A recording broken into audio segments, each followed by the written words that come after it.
Business में कल हम लोग देख रहे थे डिसिप्लिन के बारे में। कल मैंने काफ़ी कुछ आप लोगों को समझाया था कि डिसिप्लिन क्या होता है, कैसे होता है ना। ये प्रिंसिपल था डिसिप्लिन वाला, इसके बारे में हम लोगों ने समझा था। और थोड़ा सा अब इसको और एलेबरेटेड फॉर्म में मैं आपको थोड़ा सा बता देता हूँ कि आखिर डिसिप्लिन वाले प्रिंसिपल को एक बार और थोड़ा सा बता देता हूँ कि आप खुद भी सोचिए, जब तक कि आपस में डिसिप्लिन क्रिएट नहीं होगा तब तक जो भी काम है वो इफ़ेक्टिवली या एफिशिएंटली अचीव नहीं किया जा सकता, उसको वो पूरा नहीं हो सकता।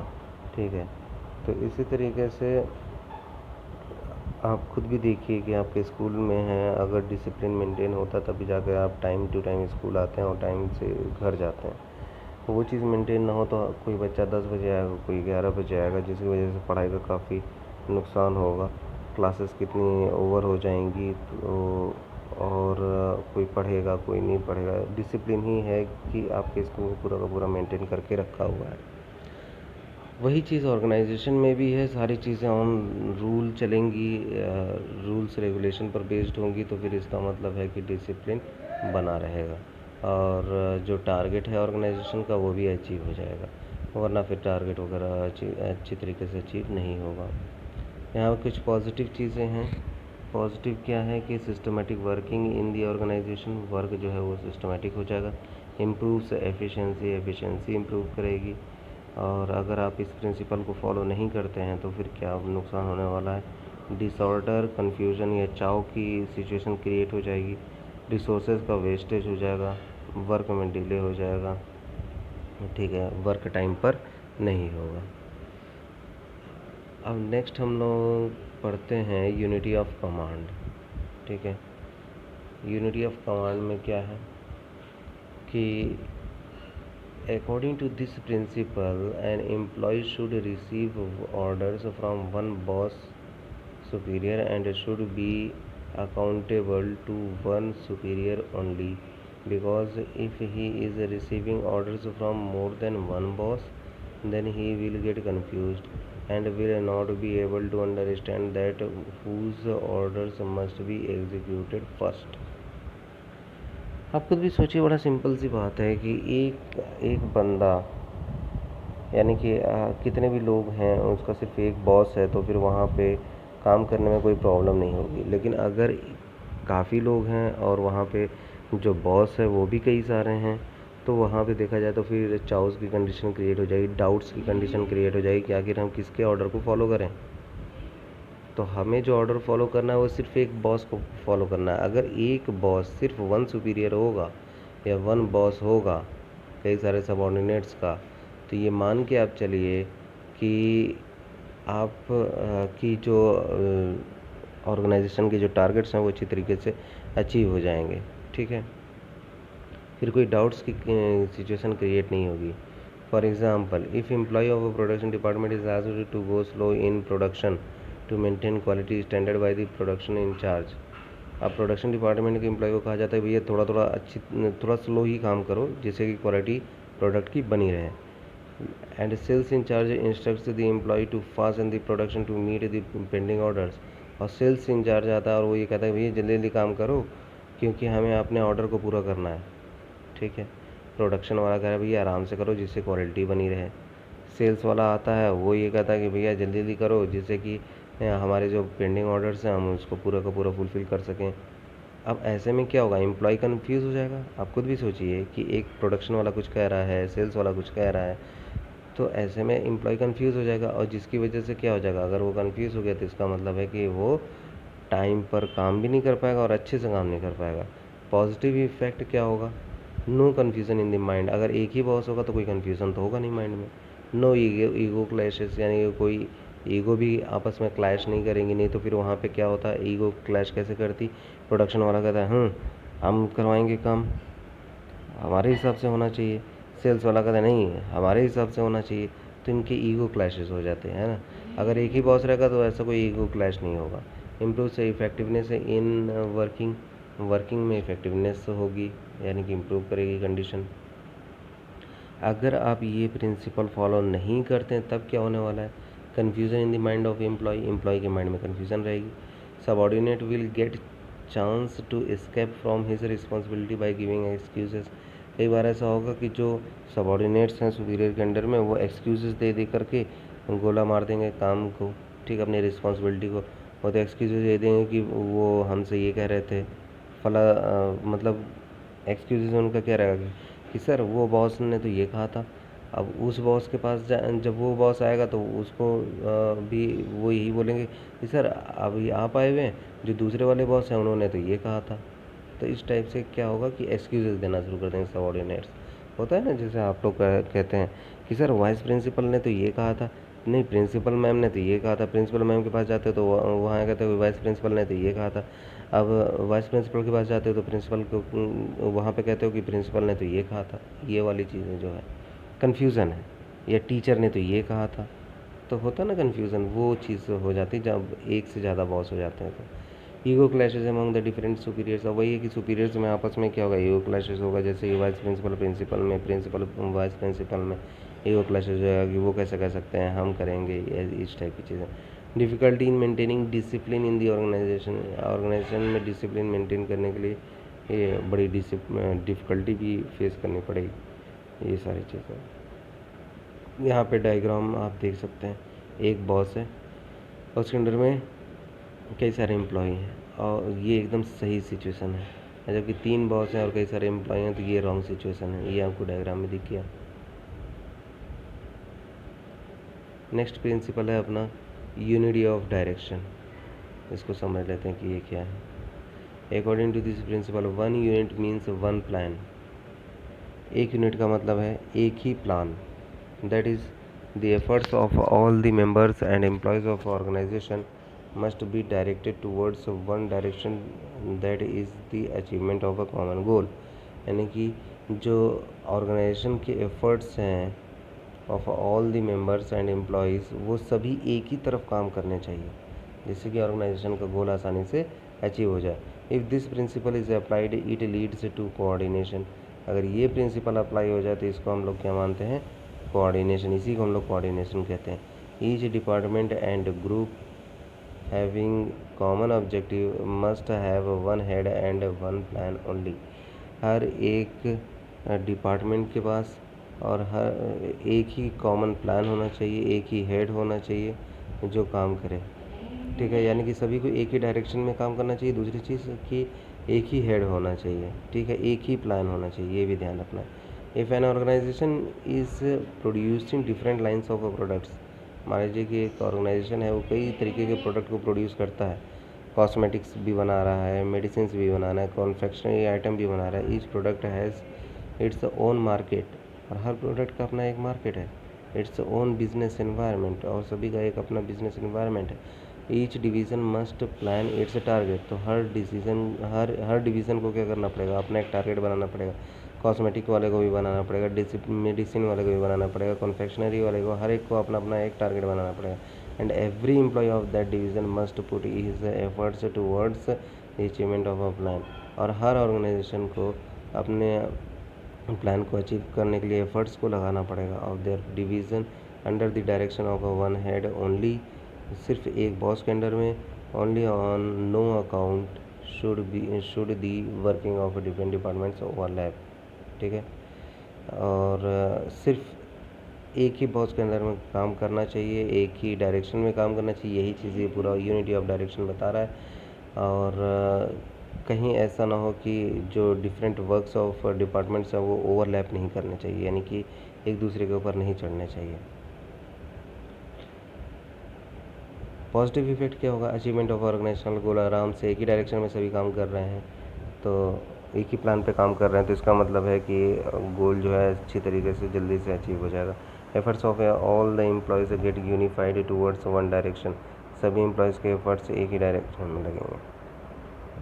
कॉन्सिक्वेंसेस क्या हो जाएगा, यानी कि अगर आप ये चीज़ फॉलो नहीं करते हैं तो क्या होगा, लैक ऑफ कोऑर्डिनेशन। लोगों में आपस में कोऑर्डिनेशन नहीं होगा, आपस में लड़ते झगड़ते रहेंगे। Wastage of efforts and resources by working in a different direction. जो भी रिसोर्सेज या फिर रिसोर्सेज या एफर्ट्स लगाए जा रहे हैं सब वेस्ट हो जाएगा। Difficulty in achieving organisational goal. Organisational goal अच्छी तरीके से अचीव नहीं होगा। फिर यहाँ पे इन्होंने डिफरेंस दिया हुआ, ये आप पढ़ेंगे। अच्छे से, ठीक है।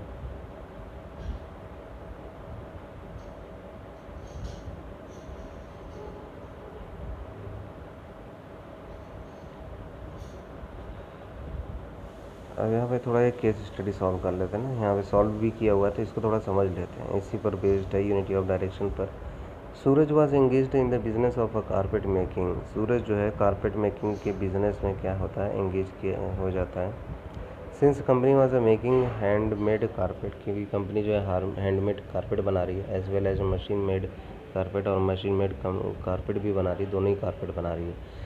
There were a lot of overlapping of activities, इसकी वजह से क्या हो रहा है कि ओवरलैपिंग हो रही है एक्टिविटीज़ की, एक ही काम कई बार हो जा रहा है। So the production manager advised there should be 2 separate division, इसीलिए प्रोडक्शन मैनेजर कहता है कि भाई सभी 2 सेपरेट डिवीज़न होने चाहिए, अलग अलग होने चाहिए, for both of them, where in each division should have its own in charge plans and execution, और हर एक डिवीज़न का अपना प्लान होना चाहिए, अपना एग्जीक्यूशन होना चाहिए, ये सारी चीज़ें होनी चाहिए।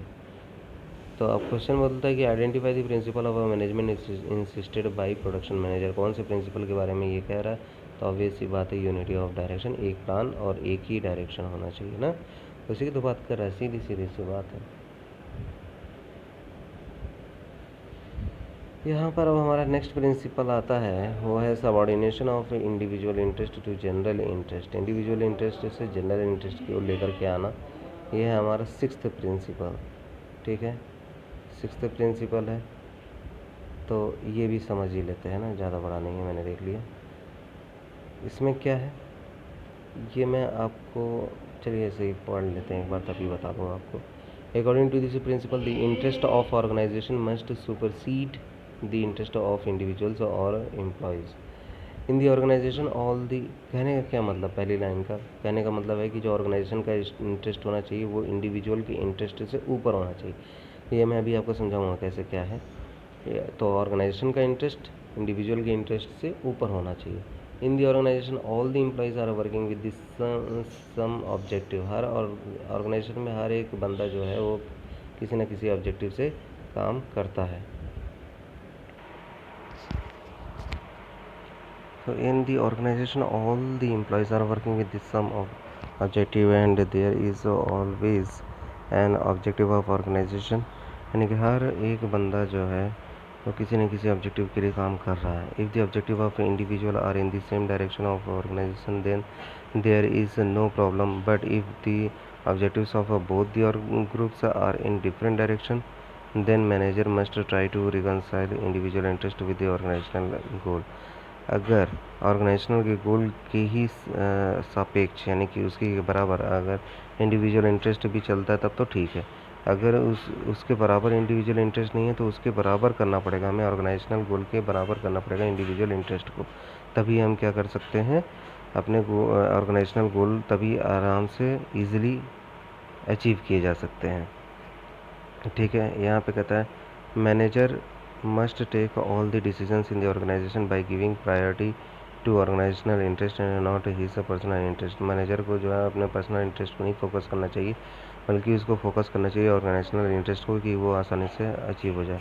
The manager can ensure this by his exemplary behaviour by not misusing his authority for control favour. Manager को जो है कभी भी मैनेजर को इंश्योर करना चाहिए कि वो जो बिहेवियर है, ठीक है, मतलब वो अपनी अपनी चीज़ों को मिसयूज़ ना करे, जो उसके पास अथॉरिटी वगैरह उसे दी गई है वो मैनेजर क्या करे, मिसयूज़ ना करे, उसका यूज़ ही करे। ठीक है, ये मैं अभी आपको और अच्छे से एक एग्जांपल दूँगा ना, तब बहुत बढ़िया से समझ में आएगा, अभी ऐसे ही वर्ड बाय वर्ड समझते जाओ। अभी यहाँ पे ये क्या एग्जांपल देते हैं, for example before buying raw materials the manager must compare the prices and qualities of all the superior supplier. Raw material purchase करने से पहले मैनेजर को क्या करना चाहिए, सारी क्वालिटीज़ और प्राइसेस को सभी सप्लायर के कंपेयर करने लेना चाहिए, and give order to best rather than giving order to his own relative by misusing his power. और जो बेस्ट है उसको ऑर्डर दे देना चाहिए, अपने ऑर्डर का मिसयूज़ नहीं करना चाहिए। यहाँ पे क्या कहने का मतलब पूरा का पूरा है इस प्रिंसिपल का। इस प्रिंसिपल का मतलब ये है कि हर एक इंडिविजुअल का जो इंटरेस्ट है वो ऑर्गेनाइजेशनल इंटरेस्ट के को मैच करना चाहिए। जैसे कि मेरा इंटरेस्ट, मैं एम्प्लॉई हूँ, तो मेरा इंटरेस्ट भी है पैसा कमाना, ऑर्गेनाइजेशन का भी इंटरेस्ट है पैसा कमाना, तो हमारा इंटरेस्ट पूरा का पूरा मैच करना चाहिए। अब मैं पैसा कमाने की जब मैं पूरी कोशिश करूँगा तो ऑब्वियस है कि ऑर्गेनाइजेशन का भी इंटरेस्ट पूरा का पूरा होगा। ठीक है, जैसे मान लीजिए कि मैं ज़्यादा से ज़्यादा काम करूँगा, ज़्यादा से ज़्यादा प्रोडक्शन करूँगा, क्योंकि ज़्यादा प्रोडक्शन करूँगा तो ज़्यादा पैसा मुझे मिलेगा, और ज़्यादा पैसा मुझे मिलेगा तो उसी हिसाब से प्रोडक्शन बढ़ेगा। प्रोडक्शन जब बढ़ेगा तो ऑब्वियस है कि जो ऑर्गेनाइजेशन का प्रॉफिट है, यानी कि ऑर्गेनाइजेशन की जो अर्निंग है वो भी बढ़ेगी। कहने का मतलब ये कि मेरा जो टारगेट है पैसा ज़्यादा कमाना, तो वही टारगेट तो किसका है, ऑर्गेनाइजेशन का भी तो वही टारगेट है। तो मैं जितनी तेज़ी से पैसा कमाऊंगा उतनी तेज़ी से ऑर्गेनाइजेशन भी आगे बढ़ेगा। यही है सबऑर्डिनेशन ऑफ इंडिविजुअल इंटरेस्ट, यानी कि हमारा इंटरेस्ट किसकी तरफ मिल गया, ऑर्गेनाइजेशन यानी कि जनरल इंटरेस्ट में मैच कर गया। ठीक है, अब अगर हम इस तरीके से काम करेंगे तब तो बहुत जल्दी हम सक्सेस पा लेंगे, यही चीज़ है। तो यहाँ पे जो इन्होंने क्वेश्चन दिया, ये इन्होंने ये कहा कि भाई आप अपना मत देखिए, आप अपना मत सोचिए, मैनेजर ये सोचे कि हम अपना देखें, नहीं अपना मत देखिए, आप ऑर्गेनाइजेशन को देखिए, और अपना जो आपका इंटरेस्ट है वही इंटरेस्ट आप ऑर्गेनाइजेशन के इंटरेस्ट से मैच कर दीजिए। अभी भी नहीं समझ आया तो फिर से समझ लो कि ऑर्गेनाइजेशन का इंटरेस्ट है प्रॉफिट अर्न करना। प्रॉफिट कब होगा, ज़्यादा से ज़्यादा प्रोडक्शन होगा, और ज़्यादा से ज़्यादा प्रोडक्शन सेल होगी तब जाके प्रॉफिट होगा। अब ज़्यादा से ज़्यादा प्रोडक्शन, अब हर एक इंडिविजुअल का क्या इंटरेस्ट है, हर एक इंडिविजुअल का इंटरेस्ट है पैसा कमाना। तो वो पैसा तो तभी कमाएगा ना जब वो ज़्यादा से ज़्यादा प्रोडक्शन करता चला जाएगा, ज़्यादा प्रोडक्शन करेगा ज़्यादा पैसा मिलेगा। अब इंडिविजुअल ज़्यादा प्रोडक्शन कर रहा है ज़्यादा पैसा कमाने के चक्कर में, वो चीज़ क्या कर रही है, वो धीरे धीरे धीरे धीरे वो ऑर्गेनाइजेशनल के गोल को अचीव करवा रही है। क्योंकि और जैसे जैसे प्रोडक्शन इंडिविजुअल का बढ़ रहा है वैसे वैसे ऑर्गेनाइजेशन का भी प्रोडक्शन बढ़ रहा है, और एक टाइम ऐसा आ रहा है कि इंडिविजुअल का तो टारगेट अचीव हो ही रहा है, साथ के साथ ऑर्गेनाइजेशन का भी टारगेट अचीव हो जा रहा है। यही चीज़ इसमें दिया हुआ है। ठीक है, समझिएगा। अगर नहीं समझ आता तो लाइव क्लास में आप फिर से मुझसे पूछ लीजिएगा कि सर हमें ये चीज़ क्लियर नहीं हुई। ठीक है, पॉजिटिव इफेक्ट क्या होगा, achievement of organisational goal, organisation का गोल अचीव हो जाएगा, और दोनों के बीच में कोऑर्डिनेशन हो जाएगा, इंडिविजुअल के गोल के बीच में और ऑर्गेनाइजेशन के गोल के बीच में। अब दोनों का वायलेशन के, अगर मान लीजिए इस प्रिंसिपल का वायलेशन हो जाता है तो क्या नुकसान होगा, no achievement of organisational goal, organisational goal achieve ही नहीं होगा। Even employees will also suffer in long run, और एम्प्लॉय को लॉन्ग रन में नुकसान भी होगा। बस इसको यहीं तक करते हैं, इसको भी आप लोग देखिएगा, समझिए। अगर नहीं समझ में आता है तो फिर जब मंडे में हम लोग लाइव आएंगे तो लाइव में आप पूछ लीजिएगा। Thank you.